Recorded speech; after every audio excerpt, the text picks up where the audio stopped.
Graça e paz, irmãos. Meu desejo é que a paz de Cristo esteja no lar de cada um de vocês que me assiste. Meu nome é Sueli, sou membro da Igreja Batista Vila Guilhermina, em Montes Claros, Minas Gerais. Faço parte do Ministério de Ensino da Igreja e confesso a vocês que estava numa zona de conforto, porque ultimamente, durante essa pandemia, somente Alberto, né, o nosso youtuber, tem ministrado, né? Então, para mim, para o Júnior, estava confortável, né? Confortável. Tá sendo um desafio muito grande para mim estar aqui, falando para um smartphone, para falar sobre verdades tão profundas, né? Falar sobre a palavra de Deus. Eu não sei como vai ser, mas creio que Deus vai falar através, né, desse vídeo. E Alberto, ele tem um dom da oratória, a aula dele é incrível, ele transmite de maneira segura, ele transmite de maneira clara, a sensação que a gente tem é que ele está do nosso lado falando, né? É muito diferente você ministrar para uma turma, para pessoas, e você ministrar para um smartphone. É só mesmo Deus para explicar tudo isso, ao mesmo Deus, para nos capacitar para mudar de forma assim, tão tremenda, né? Nos usar de acordo com a história.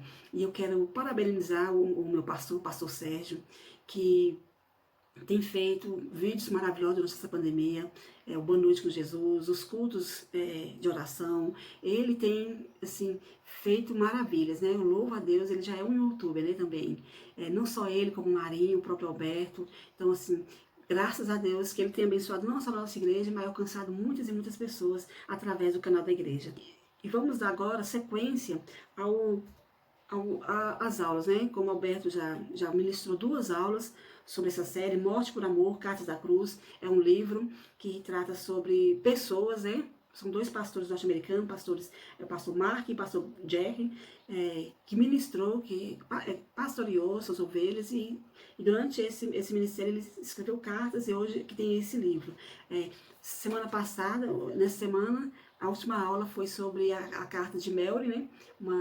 Que já foi ao ar, uma carta muito boa. Se você não assistiu ainda, convido para você assistir. E na carta, na aula foi centrada sobre a expiação. E nessa aula de hoje vai ser sobre a propiciação. Tudo isso é nos preparando para o verdadeiro Natal, né? Não o Natal de comércio, mas o verdadeiro Natal, que é o nascimento de Jesus Cristo. E se você ainda não leu a carta, é muito importante que você tenha feito a leitura da carta. Eu sou um bom cristão, Jesus é o dom da justificação do David. Se você não leu essa carta, dá uma paradinha aqui no vídeo e na descrição desse vídeo está lá o link que te vai dar acesso à carta, tá bom?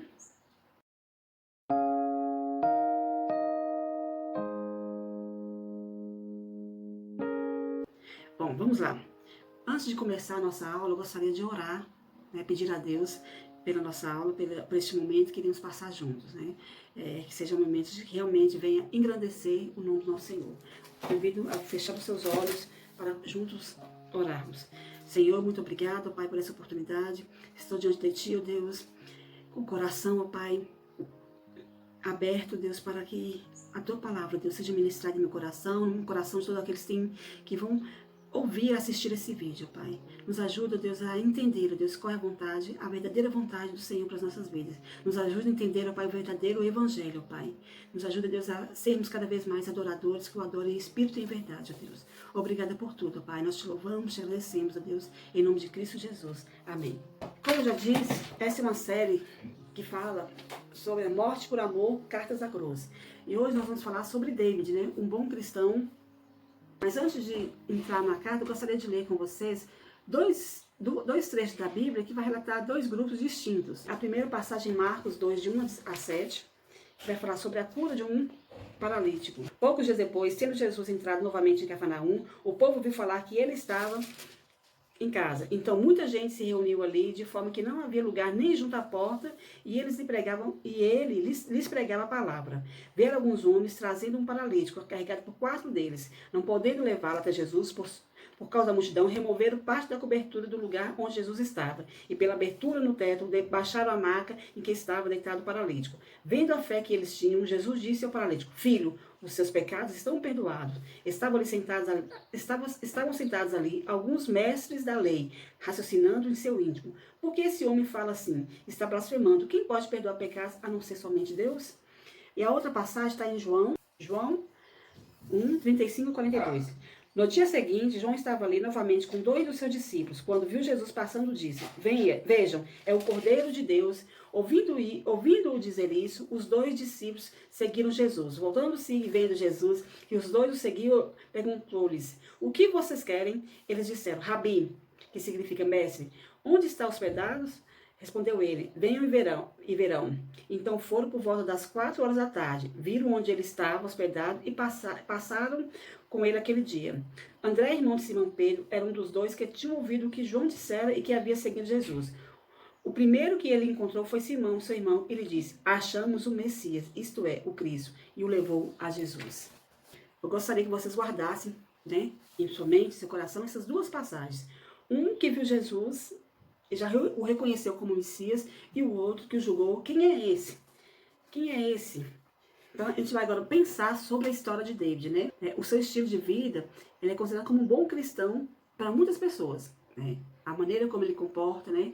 Por que isso? Porque David, como a própria carta fala, ele nunca cometeu os pecados nominais, né? Ele esperou casar para ter relação com sua esposa, ele nunca usou drogas, foi sempre um bom aluno, ele nunca sonegou impostos, é um bom trabalhador, então ele sempre pagou suas contas em dia, né, não tem o seu nome no Serasa, é uma pessoa, assim, falando de caráter exemplar, né, não tenho do que reclamar dele. Então, qual que é o erro dele? O que é que está errado numa pessoa que faz tudo certo? O que é que está incomodando? Por que ele não é realmente considerado um bom cristão? E quando o pastor dele escreve essa carta, tem a intenção de levá-la a entender qual que é a diferença de ser religioso e ser cristão, né? Então, devido ao fato dele, o próprio David, ter nascido em um lar cristão e ter evitado esses pecados que eu já citei, ele sempre se achou confortável, né, diante de Deus e da sociedade, né?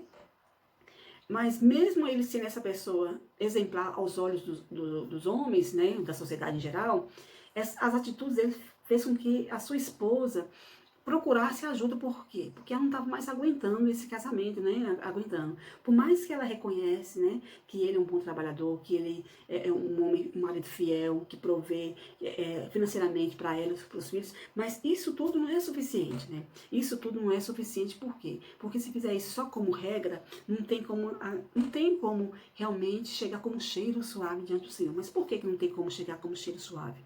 Porque as regras por regras, ela não tem valor nenhum, né? Ela não tem valor e ela não faz com que a verdadeira essência do ser humano, que é de adorar, né? Que é de adorar a Deus, seja brotado no coração, né? O coração. A verdadeira essência do ser humano, quando você é regido só por regras, né? Ela não é desenvolvida.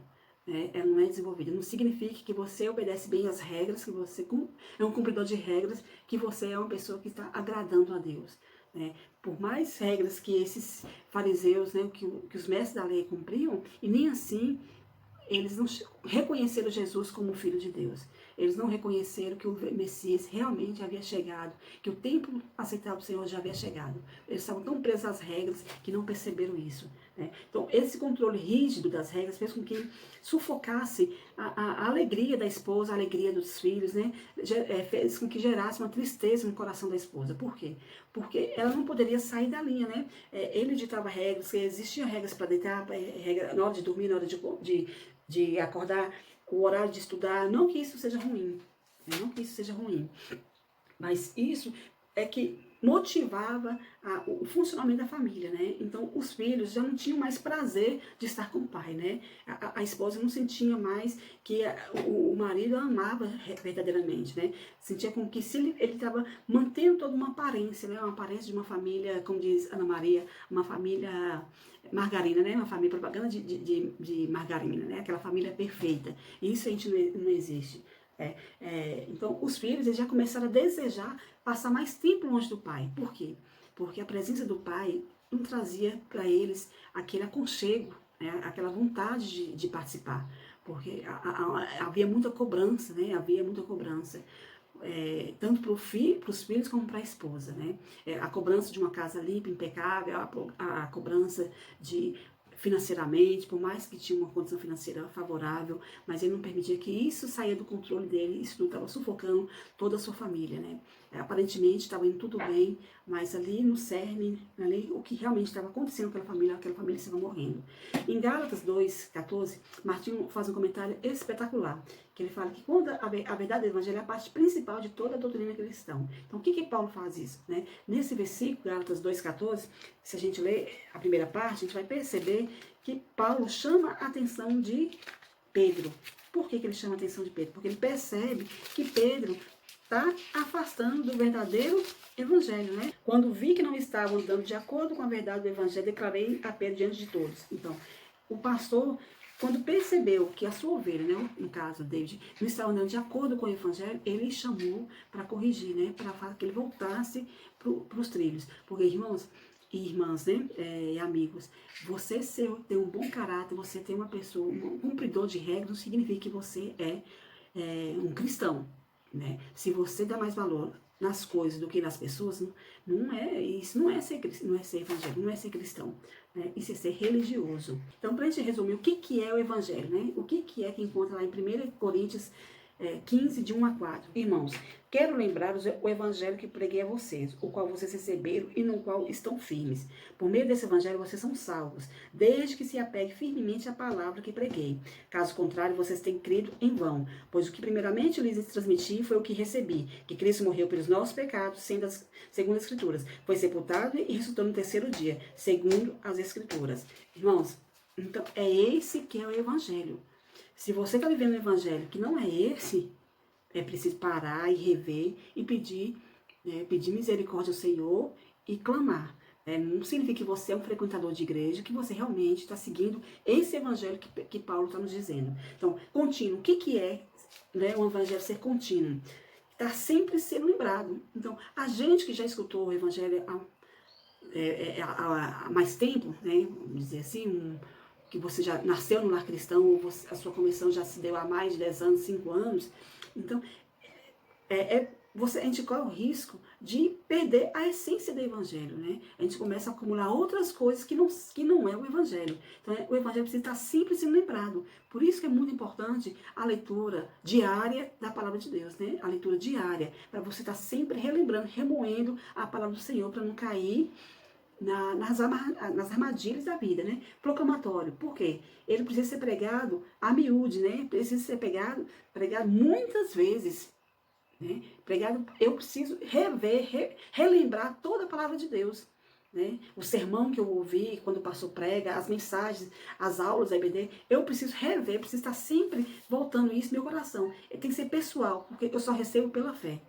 Não é pelo fato da minha mãe ser cristã que eu vou ser cristã, não. Isso é pessoal, eu tenho que receber o evangelho pela fé. Não é algo que eu vejo, não é algo palpável, né? Não é algo que as pessoas conseguem ver. É a fé, precisa receber esse evangelho pela fé. É essencial apegar somente a ele, porque só ele, somente a palavra de Deus que perdura, né? Por todas as gerações, né? Por todas as gerações, e ele não muda de acordo com a religião.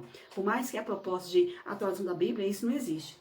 Ela é essencial e somente a palavra de Deus, a gente tem que apegar somente a ela, central, sem modificação, não tem como modificar. Você vê que a Bíblia ela pode ter traduções, hoje a Junta de Missões está com uma campanha de traduzir a palavra para outros idiomas, mas a essência é a mesma, né? Ela continua sendo sem modificação. E cristológico, o quê? A Bíblia, a palavra de Deus, ela é exclusivamente a pessoa e a obra de Jesus. Ela não fala sobre a minha vida, sobre a vida do mundo, sobre a vida das pessoas, não. Ela fala sobre a obra de Cristo. Ela é para Cristo, é tudo para Cristo. Tudo converge em Cristo. Penal. Porque ela me lembra sobre o salário do pecado. Esse salário, né, que Cristo já pagou em meu lugar. Qual que é o salário do pecado? É a morte, né? Deus não aceita um outro pagamento que não seja com derramamento de sangue. Então, esse derramamento de sangue já foi feito por Cristo. Então, o Evangelho fala sobre isso também, bíblico. Está de acordo com o cumprimento de toda a Escritura. Então, de Gênesis a Apocalipse vai falar sobre o Evangelho. Né? O Evangelho está de Gênesis a Apocalipse. Vai tudo convergir para Cristo. E esse escatológico que fala sobre a ressurreição de Jesus e nos revela a nossa esperança da vida eterna. Né? Jesus ressuscitou. Isso me dá a certeza que um dia eu também irei ressuscitar com Ele. Não, o oposto do Evangelho é a idolatria. A idolatria de imagem, não só de imagem, né? A idolatria é adorar algo, adorar alguém ou alguma coisa que não Deus. Né? E nesses dias atuais é a coisa mais fácil, principalmente em dia de pandemia, né? A gente não pode, todos os protocolos são essenciais para não disseminar mais ainda o Covid-19, mas os protocolos eles não podem estar acima, né? Eu não posso apegar tanto aos protocolos e esquecer da soberania de Deus. Né? É lógico, tem que manter todas as exigências, né, impostas, né? Mas isso não pode fazer com que a minha esperança esteja nos protocolos. Né? A minha esperança está sempre em Deus. Então, Deus nos criou. Então, nós somos adoradores pela simples razão de que fomos criados por Deus para adorar e não podemos mudar isso. Então, o ser humano, ele é adorador. Né? A nossa essência é de adorarmos. Nós precisamos de adorar. Então, se eu não consigo, se eu não desenvolvo essa minha adoração a Deus, eu vou procurar outras coisas para adorar, né? Vou adorar a minha imagem, vou adorar um corpo saudável, bonito, malhado, né? Vou adorar o meu esposo, vou adorar os meus filhos, o meu emprego, vou adorar o meu carro. Então, vou procurar outras coisas para adorar que não seja o meu Deus. Né? E se eu conheço Deus de forma deturpada, né? De forma diferente que a Bíblia me apresenta, então eu não vou adorar a Deus, vou adorar outras coisas, vou adorar outra pessoa, um pastor que prega bem, um missionário, uma missionária que prega bem, mas eu não vou adorar realmente a Deus, né? Então, isso também é idolatria.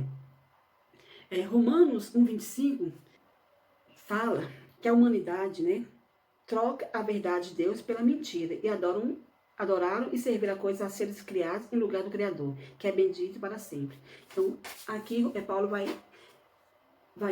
enfatizar essa questão da idolatria, né? Como nós somos a nossa essência de adorador, a gente vai procurar adorar outras coisas que não sejam Deus. Porque a idolatria são coisas que nos dá prazer, que nos dá certeza de sermos aceitos, né? Certeza de realizações pessoais. Então a gente começa a adorar coisas, né? Vamos adorar mentiras ao invés da verdadeira absoluta que é Deus. Então Martinho Lutero ensinava que a idolatria é, portanto, não apenas um pecado, mas sim um pecado causador de todos os demais. Conforme lá em Êxodo, sobre os 10 mandamentos, Êxodo 20, 17, né?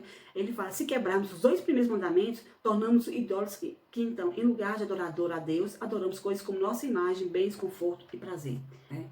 Então, muitas vezes, dentro das nossas igrejas, dentro da nossa família, existem pessoas consideradas bons, mas que são adoradores, são idólatras, né? Porque adoram o seu estilo de vida, adoram o seu conforto, adoram tudo aquilo que ele construiu, né? Ele acaba se colocando como o centro de todas as coisas e não Deus como o centro de todas as coisas, né? Aí o pastor começa a advertir Davi, né? Que ele foi construindo o seu céu com coisas que dão prazer, como casa confortável, dinheiro no banco, filhos obedientes, esposa sem necessidade, paz, saúde. O céu funcional se tornou um inferno na terra da esposa e dos filhos. Ele foi criando o seu próprio céu. Né? Davi foi criando o seu próprio céu de acordo com aquilo que dá prazer para ele, naquilo que ele julga que é importante, naquilo que ele julga que é prazeroso para ele, né? Independente se aquilo ali realmente está satisfazendo a sua família ou não. Então aí ele deixa de ser um cristão para ser um simples religioso. Ele continua dando os seus dízimos, as suas ofertas, continua com as suas obrigações em dia, né? Ele continua sendo um bom cidadão, né? Sendo um bom crente, né? Um bom seguidor, um bom frequentador de igreja, né? Mas está longe ainda de ser um verdadeiro cristão, né? De ser um verdadeiro cristão, um homem que seja um sacerdote realmente do seu lar, né? Que leve a sua esposa e seus filhos a ser adoradores do Deus, né? Que realmente vai ministrar, né, a palavra de Deus na vida dele. Então, infelizmente, essa é uma armadilha que todos nós somos propensos a cair. né? Então, por isso que a gente tem que estar sempre revendo a nossa postura como cristão, como homens e mulheres tementes ao Senhor, né? Se realmente estamos dentro do Evangelho, né? Se realmente estamos seguindo a palavra de Deus, se a nossa vida, se a nossa conduta está de acordo com a palavra do Senhor. E qual que é a diferença, né? Aí o pastor vai colocar para Davi, porque a intenção do pastor não é acusá-lo, não é julgá-lo, né? Não é fazer com que ele se sinta mal, com que ele seja açoitado com palavras, não. A intenção do pastor é alertá-lo sobre a diferença de ser religioso e de ser cristão. Porque o próprio pastor, ele relata que ele também já caiu nessa armadilha, né? Que ele relata que os seus primeiros anos de cristão, né? Ele também achava que pelo fato, né, de ele ser um bom aluno, de nunca ter usado drogas, de nunca ter bebido, ser aquele aluno exemplar na faculdade, na escola, que ele achava que ele era um bom cristão, né? Mas aí ele coloca, né? Mas não conhecia nada do que o Evangelho da Graça de Jesus e como isso operava de forma prática em minha vida. Digo isso como um homem que também caiu na armadilha da religião e compreende a sua situação. Então, o pastor, ele já passou por essa situação também, de achar que pelo fato dele ser uma pessoa de caráter inquestionável, que ele era um bom cristão, né? Que ele era um seguidor de Cristo. E as nossas igrejas, né, as nossas famílias estão cheias de pessoas assim, moralmente irrepreensíveis, moralmente corretos, mas sem conhecer realmente o verdadeiro evangelho, né, sem realmente conhecer o poder do evangelho, né, o que é realmente ser uma pessoa que teme a Deus e treme diante do Senhor. Né? Por que isso? Então a gente vai ver algumas diferenças entre religião e evangelho. E a primeira delas, a religião diz que Deus não vai me amar enquanto eu não obedecer às suas regras o bastante para merecer seu amor. Né? Ou seja, eu só vou... É como se eu dissesse aos meus filhos, né? Se eles forem obedientes a mim em tudo, eu os amo. Né? Como se Deus falasse, aqui tá as leis, né? Pentateuco. Você tem que obedecer toda a lei, porque só depois que você obedecer toda essa lei, sua lei, você será minha, eu serei, eu te amarei, né? Você vai ser, eu vou te amar e vou dar o meu filho para morrer em seu lugar. É essa proposta que a religião dá, né? Ou seja, eu só vou amar meu irmão se ele me agradar da forma como eu espero que ele me agrade. Né? Eu só vou ser compreensivo com o meu irmão se ele obedecer todas as regras impostas por mim. Né? Eu só vou amar aquela pessoa se aquela pessoa atender às minhas expectativas. Né? Então, a religião faz isso. Né? É dita as regras. Se a pessoa não seguir aquelas regras, ela não é apta para ser nem mesmo o meu conhecido, né? Nem mesmo ser meu amigo ou ainda mais meu irmão. Meus irmãos são todos impecáveis, né? São todos de acordo com a minha exigência, né? Eles têm que cumprir toda a minha exigência para se tornar o meu irmão, né? O meu próximo, né? Se ele não cumprir essas regras ditadas por mim, ele não será o meu próximo. Então, é essa postura que Deus está tendo na sua casa, né? Se não era essa a intenção do coração, mas era essa leitura que os filhos e a esposa estavam tendo. Se eles não cumprissem todas as regras estipuladas por ele, a família ele não iria amá-los como que ele acha que eles mereciam, né? E em 1 João, né, o livro lá que vamos abrir a Bíblia, o que diz sobre isso? Irmão, isso é muito sério, porque as pessoas, para ser o meu próximo de verdade, elas precisam atender às minhas expectativas. Né? Se eu não atender às minhas expectativas, então ela não é meu próximo de verdade. Né? Ela é no máximo o meu conhecido. Né? Ela é no máximo o meu conhecido. Porque é assim que a religião diz que tem que ser e é assim que eu comporto. Mas o que a Bíblia diz? O que o Evangelho do Senhor Jesus Cristo fala? 1 João 4, versos 7 ao 10, diz o quê? Amados, amemos uns aos outros, pois o amor procede de Deus. Ou seja, o amor não é um sentimento, né? É uma escolha. Aquele que ama é nascido de Deus e conhece a Deus. Quem não ama não conhece a Deus, porque Deus é amor. Foi assim que Deus manifestou o seu amor entre nós. Enviou o seu Filho unigênito ao mundo, para que pudéssemos ver por meio dele. Nisso consiste o amor. Não em que nós tenhamos amado a Deus, mas em que Ele nos amou e enviou o seu Filho como propiciação pelos nossos pecados. Oh, glória a Deus, né? Ou seja, mesmo na minha vida de pecado, né? Mesmo na minha vida contrária à vontade de Deus, Ele me amou. Né? Mesmo eu não atendendo às expectativas do Senhor, Ele me amou. Né? Então é isso que Deus espera de mim. É isso que Deus espera de mim como cristã, como serva dele. Né? Esse amor que Ele sente por mim, que eu preciso sentir pelo meu próximo. Ou seja, se meu próximo não atende às minhas expectativas, eu não vou amá-lo. Né? Então, se eu não estou amando, eu não estou vivendo esse evangelho de Cristo.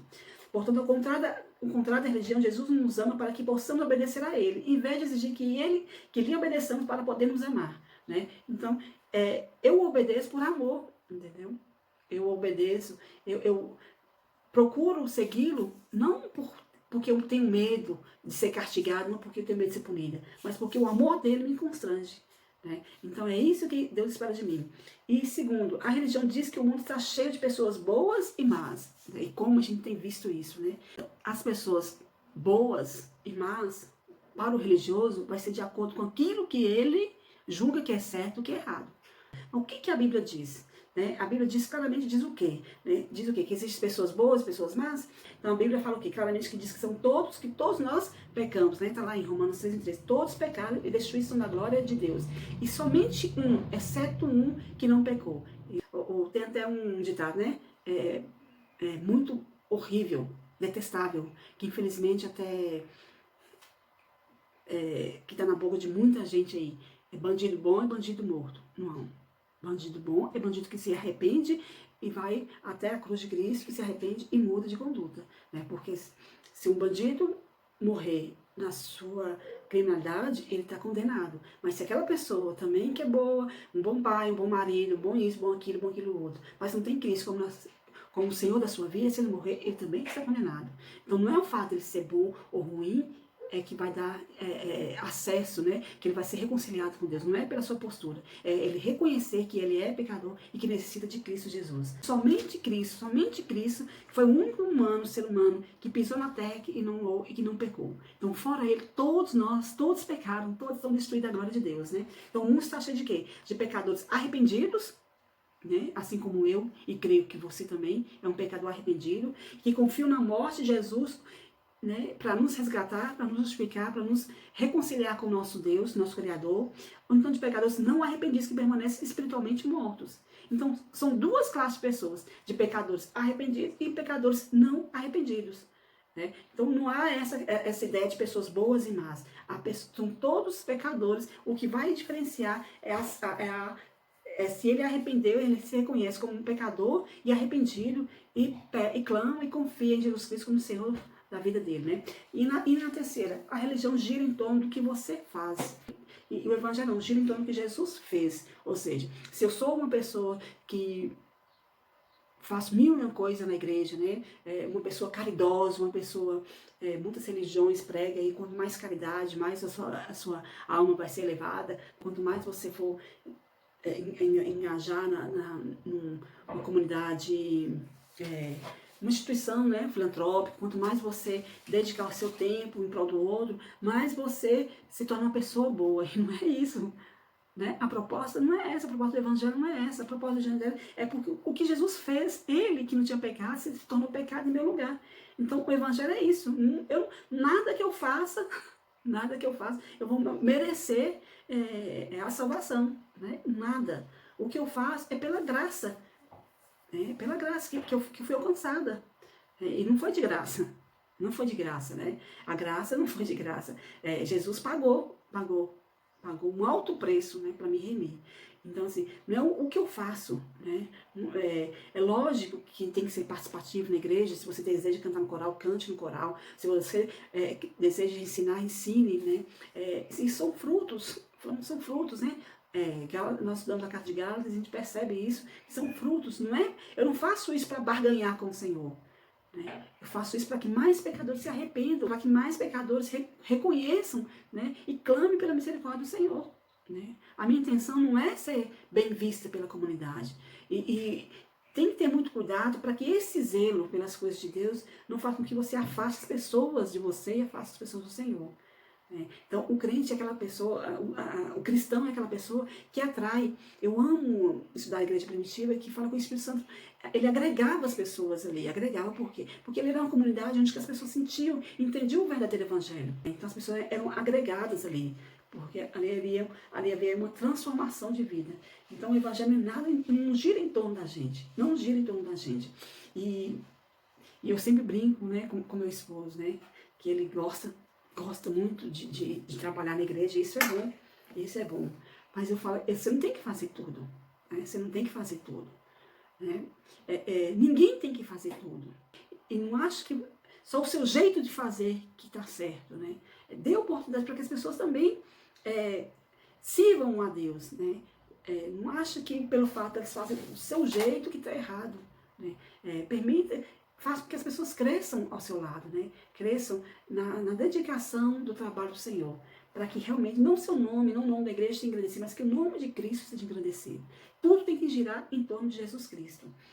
E a religião diz também, quanto mais você servir, quanto mais você conhecer, quanto mais você trabalhar na obra, mais você vai obter coisas de Deus, né? O quê? Saúde, dinheiro, felicidade, bom casamento para quem ainda não casou, um casamento feliz para quem já é casado, filhos obedientes, né? Filhos que um carro novo e a despensa cheia, viagens e tudo mais, né? Que Deus vai te dar uma vida próspera, né? Vai te dar uma vida próspera aqui na terra.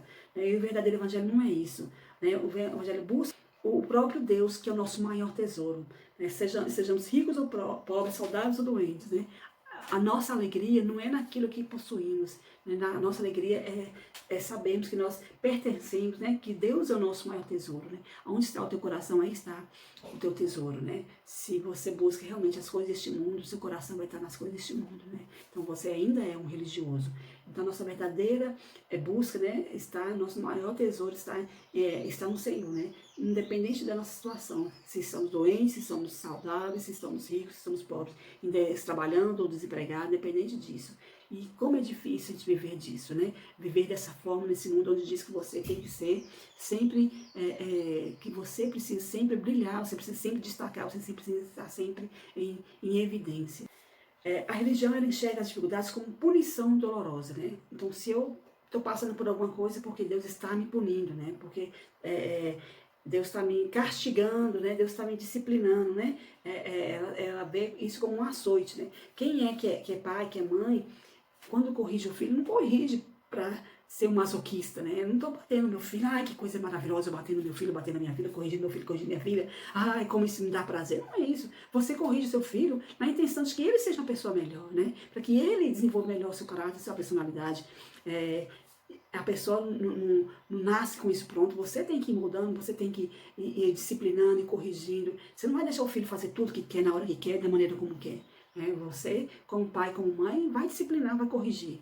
Então, quando Deus, se precisar, Deus vai nos corrigir. Quando Deus nos disciplina, Ele nos disciplina para que possamos nos santificar, para que possamos ter cada vez mais o nosso caráter parecido com Deus. Não se iludem, irmãos. Não é pelo fato de sermos crentes há muito tempo que nosso caráter já está moldado, já está pronto. Não é pelo fato de você já ser ministro disso, daquilo outro, ter uma caminhada imensa no Evangelho, que seu caráter já está pronto. Não está, o meu caráter não está pronto, o seu caráter não está pronto.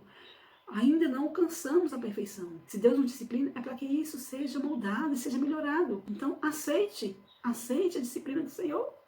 Seja obediente. A religião gira em torno de você. Você pensa que Deus, sua família e amigos devem obedecê-lo, servi-lo como um pequeno Deus. David, ele acha que tudo gira em torno dele e que tudo é para ele. Né? A esposa compartilha que o alimento da casa era aquilo que ele gosta de comer. É tudo que dá prazer para ele. Né? E a postura de David era achar que a família tinha que estar ali para servi-lo. Né?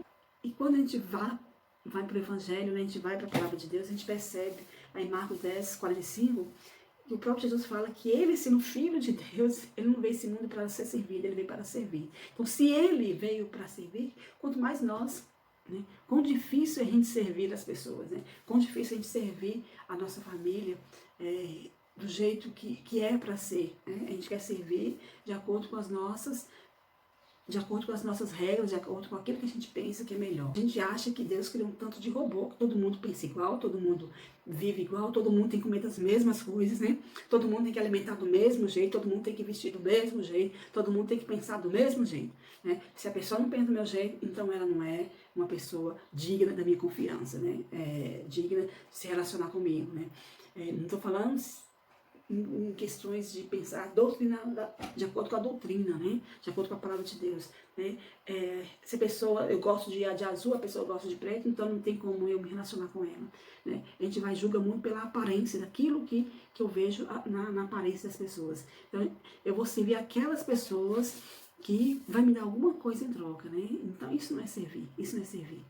A religião consiste exclusivamente na vida exterior, visível, né? Então, eu vou comportar de maneira que as pessoas me vejam como cristão, né? A minha roupa, né? O meu linguajar, eu não vou ter o nome sujo, eu não vou brigar com a minha esposa na frente das pessoas, ou com o meu esposo, eu não vou falar palavrão. Então, eu vou ditar umas regras de maneira que as pessoas vão olhar para mim e vão ver que eu sou uma pessoa, que o meu exterior, né, que o meu exterior fale para as pessoas que eu sou uma pessoa cristã, né, que eu sou uma pessoa temente a Deus, uma pessoa que serve a Deus, né, e despreza as coisas invisíveis, as coisas do interior do coração, né, onde se encontram as motivações. Então, despreza realmente o amor ao próximo, despreza a compaixão, a misericórdia, despreza aquilo que está nos nossos corações, né? E isso é custoso, né? É custoso você abrir mão de um final de semana para caminhar com alguém que está precisando, né? É custoso você ser ouvinte, né? É custoso você visitar, né? É custoso você receber visita na sua casa, é custoso compartilhar, né, compartilhar aquilo que você já tem. Então, assim, essas coisas não dá ibope, né? Então, se não dá ibope, o religioso ele não vai desenvolver isso, ele vai procurar fazer com que isso seja realidade na sua vida. E lá em Colossenses 3,5 nos ensina completamente diferente, né? Colossenses 3,5 diz o seguinte: assim faço morrer tudo que pertence à natureza terrena de vocês, imoralidade sexual, impureza, paixão, desejo mau e ganância, que é idolatria. Então, essas coisas aí tem que fazer morrer, né? Só que a gente não pratica isso, a gente realmente não faz isso morrer, né? Aquilo que realmente, as paixões desse mundo, e nem sempre é imoralidade, nem sempre é impureza, né? Impureza sexual, né? Mas ter coragem de falar do outro, né? Ter coragem de acusar, ter coragem de negar ajuda, né? Ter coragem de desprezar, né? Ter coragem de selecionar quem é seu próximo, quem não é seu próximo. Isso aí não faz parte realmente de ser do Evangelho, isso faz parte da religião. Quando a gente vive de acordo com a religião, que é a religião dita, a gente não tem a certeza da salvação, né? A gente não tem a garantia de que Jesus é realmente o nosso Senhor e Salvador. A gente não tem garantia se eu morrer hoje, para onde eu vou, né? A gente não tem garantia de que realmente sou filho de Deus, né? A gente crê que todo mundo é filho de Deus, mas a gente não crê que realmente o nosso nome está escrito no livro da vida, né? E quando o pastor conversa com o David, ele fica isso claro, porque quando pergunta para ele se ele tem certeza de salvação, isso deixa ele de maneira visivelmente que ele não tem certeza, né? Ele não consegue afirmar que ele realmente é uma pessoa justificada, uma pessoa salva. Né? E o Evangelho ele nos garante isso, né? Quando a gente crê que Jesus é o nosso Senhor, crer na obra dele na cruz, a gente tem a certeza da nossa posição diante de Deus, né? A gente tem a certeza da nossa alegria, nós temos a certeza da salvação. A gente tem a certeza, se eu morrer hoje, eu creio que eu estarei nos braços do Pai. O Evangelho nos garante o que está lá em 1 João 5, de 1 a 4, né? Todo aquele que crê que Jesus é o Cristo é nascido de Deus, e todo aquele que ama o Pai, ama também aquele que dele foi gerado. Assim sabemos que amamos os filhos de Deus, amando a Deus e obedecendo os seus mandamentos, porque nisto consiste o amor a Deus, em obedecer os seus mandamentos, e os seus mandamentos são não são pesados. O que é nascido de Deus vence o mundo, e essa vitória que vence o mundo essa vitória que vence o mundo, a nossa fé.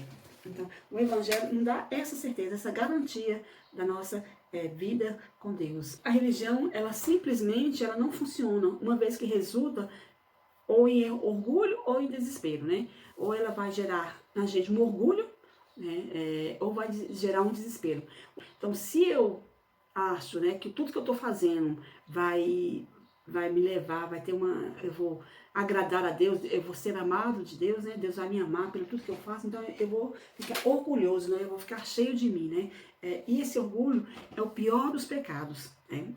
E hoje a sociedade, ela valoriza de você ser uma pessoa orgulhosa, né? De você ser uma pessoa que sente orgulho naquilo que você, na maneira como você vive, na maneira como você se porta diante das pessoas, né? Então, o orgulho é o pior dos todos os pecados. Somente o Evangelho leva a uma obediência humilde, confiante e alegre, porque ensina que nossa justiça não é nossa, mas sim um dom de Deus por sua obra na cruz. Então, ou você é orgulhoso ou você é desesperado, né? Dependendo, se você for uma pessoa religiosa, ou você vai ser orgulhosa ou você vai ser desesperado. Já se você é um cristão, você vai ter a confiança, você vai ter a alegria na cruz de Cristo, né? Você vai ter a certeza da sua salvação em Cristo Jesus. Irmãos, eu não creio que a pessoa ela é religiosa porque acha que isso é aceitável. Como se foi dito no início, é uma armadilha, né, que é posta em nosso caminho, e a gente muitas vezes cai, né? A gente cai nessa armadilha.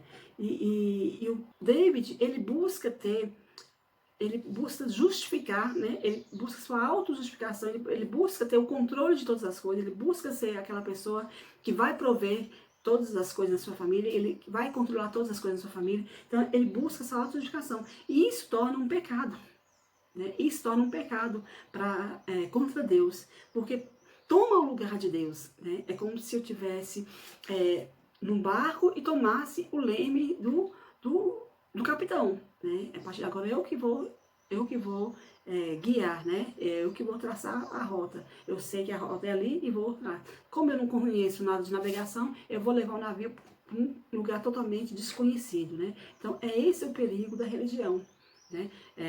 A intenção é nobre, a intenção é boa, mas o caminho vai te levar para longe de Deus, né? Vai te levar para morte e destruição. A intenção do pastor, a nossa intenção não é simplesmente jogar na cara, jogar no ar que você é um religioso e você está longe de Deus, né? A intenção é que está lá em Gálatas 2,14, né? É trazer de volta para o Evangelho. Se a sua postura é de um religioso, a nossa intenção, né, é trazer que você volte para o Evangelho, para que você volte a trilhar no caminho de Deus, né? Para que você volte a trilhar de acordo com a Bíblia. Isso que é família, né? A família, quando vê um saindo do rebanho, é fazer com que ele volte para o rebanho, é fazer com que ele volte a trilhar um caminho que vai nos levar realmente para Deus, né? A boa notícia do Evangelho é Jesus Cristo e não o meu eu. Jesus é nosso glorioso Deus eterno que humildemente se tornou ser humano, o segundo Adão, né? O primeiro Adão nos trouxe o pecado, né? Devido ao Adão ter infringido a lei, ter desobedido ao Senhor, todo ser humano, a partir de Adão, nasce já com o pecado, né? Nós já nascemos pecaminosos, né? Mas Jesus veio mudar essa história, né? Jesus veio mudar a nossa história, né? A nossa realidade. Independente se eu creio ou não, se é teoria da evolução, do criacionismo, independente disso ou não, né? Independente do que as pessoas pensam sobre isso ou não, nós somos descendentes de Adão e já nascemos com o fruto do pecado. A Bíblia é enfática em afirmar que a justiça de forma alguma emana de nós, né? Nós não somos justos, nós somos justificados, mas sim é dada por nós, por Jesus. Se cremos ou temos fé exclusivamente em sua pessoa e obra. Então, somente se cremos em Jesus e temos fé exclusivamente na pessoa e na obra de Jesus. Então, 3 coisas sobre a dádiva de justiça, né? A justiça não vem de mim, não vem de você, né? Não somos justos, somos justificados. Então, ela só vem, eu gostaria de ler alguns textos, né? Que vai ilustrar bem isso aí, né? Essa questão da justiça, né? Nós só recebemos justiça pela fé. Não pelas regras, não pelas práticas, né? Pelo que ele quer, pelas atividades, pelo ativismo, a gente recebe pela fé. Então, Abraão creu no Senhor, isso lhe foi acreditado como justiça. Gênesis 15:6. Então, não foi pelo que Abraão fez, foi pelo que não foi pelo que ele fez, né? Em si, mas pelo que ele realmente creu. Ele creu no Senhor. Isso foi acreditado como justiça. Romanos 3, 21 e 22, Paulo fala: mas agora se manifestou uma justiça que provém de Deus, independente da lei, da qual testemunham a lei e os profetas. Justiça de Deus que mediante a fé em Jesus Cristo para todos que creem. Então, todo aquele que crê, né? Não são aqueles que obedecem à lei, né? É independente da lei. É aqueles que creem em Jesus Cristo. Então, é essa a nossa tarefa, é essa a nossa principal atividade. É levar que outras pessoas também creiam em Jesus Cristo, né, como Senhor das suas vidas. E Romanos 10:4, porque o fim da lei é Cristo, né? Deus nasceu na plenitude dos tempos. Ele nasceu na plenitude. Então, o fim da lei é Cristo, para a justificação de todo o que crê. Então, não é pelo fato de você ser judeu, por praticar as coisas do judaísmo. Não, é pelo fato de você crer que Jesus é o Filho de Deus. E está chegando, né, o Natal, para nos lembrar isso aí, que ele veio à Terra, né, para nos reconciliar com o nosso Criador. Em 1 Coríntios 1:30, e porém, por iniciativa dele, que vocês estão em Cristo Jesus. Por iniciativa de quem, né? Por iniciativa dele, que vocês são em Cristo Jesus, o qual se tornou sabedoria de Deus para nós, isto é, justiça, santidade e redenção. E Filipenses 3, 8, 9. Mais do que isso, considero tudo como perda, comparado com a suprema grandeza do conhecimento de Cristo Jesus, meu Senhor. Por quem perdi todas as coisas, eu os considero como esterco para poder ganhar Cristo e ser encontrado nele. Não tendo a minha própria justiça, que procede da lei, mas a que vem mediante a fé em Cristo Jesus, a justiça que procede de Deus e se baseia na fé. Filipenses 3, 8, 9. Gente, a justiça de Deus, ela é perfeita, né? Porque Deus é perfeito. Então, o dom de justiça é transmitido a nós no momento em que cremos pela fé. Deus nos dá um novo coração que faz com que haja mudança nos valores mais profundos, dos quais procedem nossos atos e atitudes. Os teólogos chamam isso de regeneração. Então, quando eu realmente descanso no Senhor, quando eu realmente entrego a minha vida no Senhor, quando eu realmente creio em Jesus Cristo, creio na sua justiça, creio no seu poder, creio na restauração, creio que Ele se morreu em meu lugar, creio na propiciação, né, que eu merecia morrer, né, que eu merecia, eu que estava condenada e não Cristo, né. Eu reconheço a minha posição de pecadora, eu reconheço a minha posição de miserável mulher que sou, eu reconheço a minha posição. Então, isso faz com que haja uma regeneração na minha forma de pensar, né, na minha forma de ver as coisas. Então, o Evangelho, ele tem que trazer mudança em meu coração, né? Não só na minha maneira de vestir, não só na minha maneira de falar, não só na minha maneira de comportar, né? Não só na minha maneira de me apresentar para a sociedade, né? Mas os meus atos, as minhas atitudes têm que fazer a diferença, né? Eu tenho que ter um coração cada vez mais parecido com o de Deus, né? Eu preciso disso. Então, portanto, não apenas temos uma nova condição por sermos justificados, mas também temos um novo coração de onde fluem novos desejos por santidade e novo poder por meio do Espírito Santo, para viver como Jesus, por Ele e com Ele. Não tem como eu viver como Jesus se eu não conheço Jesus. Não tem como eu viver para Ele se eu não sei quem é Ele, né? Eu não tenho como agradá-lo se eu não sei como Ele viveu, né? Eu não tenho como viver uma vida regenerada se eu não conheço a palavra do Senhor, né? E não basta só conhecer, eu tenho que permitir que a palavra dele faça diferença na minha vida. Porque assim como nós lemos no princípio, as duas passagens, tanto em Marcos como em Lucas, tanto em Marcos como em João, os dois primeiros textos que nós lemos, nós vimos que aqueles doutores da lei, eles conheciam as escrituras, eles sabiam que o Messias ia chegar, eles sabiam de tudo, porque eles conheciam, eles liam as escrituras, eles liam os profetas, Gênesis falou sobre a vida de Jesus Cristo. Todos os livros falaram, né, mencionam sobre a vida de Cristo, sobre a plenitude dos tempos. Então, quando eles têm a oportunidade de ver Jesus, de ouvi-lo, né, de vê-lo pessoalmente, eles não creram em Cristo Jesus. E já André, né, sendo um pescador, quando ele viu Jesus, ele creu. Ele creu e não ficou só para ele, chamou seu irmão Pedro e falou: eis que eu encontrei o Messias. Ou seja, ele conseguiu, ele fez com que a fé dele mudasse a sua vida, mudasse a sua maneira de viver, né? Já os escritos, por mais que ele conhecesse, eles tiveram a oportunidade de ver Jesus e mesmo assim tiveram seus corações endurecidos. Então, eu sinto muito, sabe? Eu sinto assim, o que eu sempre falo, né, para quem está mais perto de mim, não adianta você estar no grupo de oração, não adianta você só estar no grupo de oração, ouvir mensagem, orar, mas se você não tem a sua vida transformada, se você não tem o seu coração regenerado, né, se você não busca a justiça de Deus, se você busca a sua própria justiça, você não tem um coração regenerado, você não tem um coração transformado. Então é preciso a gente ter cada dia mais, buscar relembrar, buscar viver o Evangelho de Cristo. Porque quando você lê a Bíblia, quando você lê os relatos, você vê que quando o povo estava indo para o cativeiro, eram pessoas prósperas, eram pessoas abastadas, eram pessoas ricas. Né? Jeremias fala das mulheres deitadas nos seus grandes sofás, então eram pessoas ricas. Então, o fato de ser abastado, o fato de ter riqueza, o fato de ter tranquilidade nessa terra, não significa que você é uma pessoa realmente regenerada em Cristo Jesus. O fato de você ter problemas na vida, você está pobre, você está sem dinheiro, não significa que você é uma pessoa regenerada em Cristo Jesus.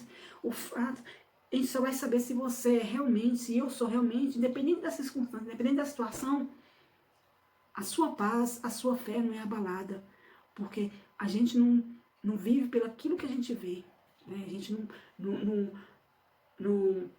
a gente não busca a nossa felicidade naquilo que a gente vê, naquilo que a gente toca, naquilo que a gente sente. Né? A nossa fé, a nossa felicidade está em Cristo Jesus, né? Assim como já foi dito, o nosso tesouro é Deus. O nosso tesouro é Deus. Então, é tempo de buscar o Senhor. É tempo de a gente regenerar. É tempo de a gente ser realmente um cristão genuíno, um cristão que busque a palavra do Senhor, um cristão que vive o Evangelho de Cristo. É tempo disso. Deus está nos dando a oportunidade de a gente reconciliar com Ele de fato. Reconciliar, de viver uma vida que o agrada, uma vida sem mentira, uma vida que realmente a gente busque praticar os dois mandamentos, né? Que é amar a Deus acima de todas as coisas e o nosso próximo a nós mesmos. Então, é tempo disso, é tempo de a gente reconciliar com Deus, é tempo de a gente viver um evangelho genuíno. Essa retidão não é algo que conquistamos, nós já falamos muito sobre isso, não tem nada que eu faça que conquiste isso. Né? Em Efésios 2, de 8 a 9, está bem claro isso.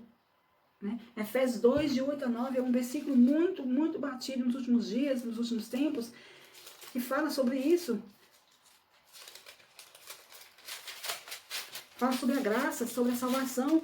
Efésios 2, 8. Pois vocês são salvos pela graça, por meio da fé. Isso não vem de vós, é dom de Deus. Não por obra, para que ninguém se glorie. Não tem nada que a gente faça. Se eu faço, é porque Cristo já mudou a minha vida. Né? Porque Cristo já mudou a minha vida. Eu faço para Ele, para a honra e glória dEle. Então a gente precisa lembrar, precisa remoer, precisa... Está bem claro em nossa mente o que? Se tem uma posição de filho de Deus, se somos realmente filhos de Deus, se sou filha de Deus, Jesus como nosso irmão, um novo coração do Espírito de Deus habitando em nós, haverá uma transformação em atitudes mais profundas. Né? Os nossos valores passarão a ser os valores de Jesus, expressa lá em Êxodo 34, de 6 a 7. Então, se realmente eu sou filha de Deus, se eu sou um cristão, se eu não sou uma pessoa religiosa, eu preciso ter isso patente, isso tem que fazer parte da minha vida. A maneira como eu trato as pessoas, né? A maneira como eu lido com as pessoas, a maneira como eu convivo com as pessoas. A Bíblia é clara. Se eu não amo meu irmão, que eu consigo ver, como que eu vou amar a Deus se eu não vejo? Né? Então, se eu realmente sou um cristão, se eu realmente sigo o Evangelho de Cristo, eu preciso ter as minhas atitudes, os meus atos transformados, de maneira que o nome de Deus seja glorificado através da minha vida. Né? E para encerrar, é muito mais fácil a gente distinguir a religião do evangelho num papel que na vida prática. Então se a gente ler, né, escrever, é muito mais fácil, né? Assim como o próprio pastor, eu não sei se foi o pastor Mike ou o pastor Gary que escreveu essa carta, não sei qual dos dois. Então ele fala isso, que para ele, né, ele fala para Deus que é fácil demais distinguir a diferença entre religião e evangelho no papel do que na vida prática, né? Mas nós passaremos, ele, assim como David, assim como eu, assim como você, passaremos o resto da nossa vida debaixo do sol, aprendendo essa distinção em cada oportunidade que Deus nos dá, né? Em seu cuidado providencial, nos dá para viver pelo evangelho e não pela religião. Então, irmãos, o que a gente precisa fazer? O que está lá em Gálatas 2,14. Gálatas 2,14. Se eu vejo que meu irmão está saindo do evangelho, busque para que ele volte para Cristo. E se o irmão me vê, né, que eu estou saindo do evangelho, me busque, né, faz com que eu volte para o evangelho. Né, que eu não seja só uma religiosa, né, que você não seja só um religioso, mas que possamos realmente viver segundo o evangelho de Cristo. Né. É para isso. E não pense em você, eu não tenho essa pretensão de achar que eu vou ver todos os dias da minha vida de acordo com o evangelho. Eu nunca vou ter uma postura de religiosa, não. Eu vou estar mentindo para mim mesmo, né? Por isso que aqui nós já citamos, né, que o mundo não tem pessoas boas e ruins, o mundo tem pecadores arrependidos e pecadores não arrependidos. Então eu continuo sendo pecadora, você continua sendo pecador. A diferença é que a gente tem que ter isso em mente, que nós somos propensos a ser religiosos. E quando isso acontecer, temos a hombridade, ter a coragem de confessar os nossos pecados e pedir perdão a Deus e voltar para o Evangelho de Cristo Jesus. Somente por uma compreensão da justiça de Jesus Cristo em nós é que podemos viver a partir de sua justiça na nossa vida, na nossa nova condição de cristão. Então, somente conhecendo, né, a justiça de Deus, sabendo que toda a Bíblia, que tudo é sobre Jesus, que tudo é para Ele, tudo para a honra e glória dEle.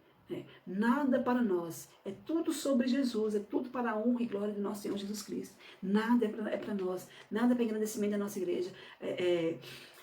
Alberto, o pastor Sérgio, Marinho, não está fazendo nada para engrandecer o nome da Igreja Batista Guilhermina. Davi não está editando os vídeos para engrandecer o nome da Igreja Batista Guilhermina. Não, o nosso maior intento é que o nome do nosso Senhor Jesus Cristo seja realmente engrandecido, seja realmente reconhecido, seja realmente adorado em todo e em qualquer lugar.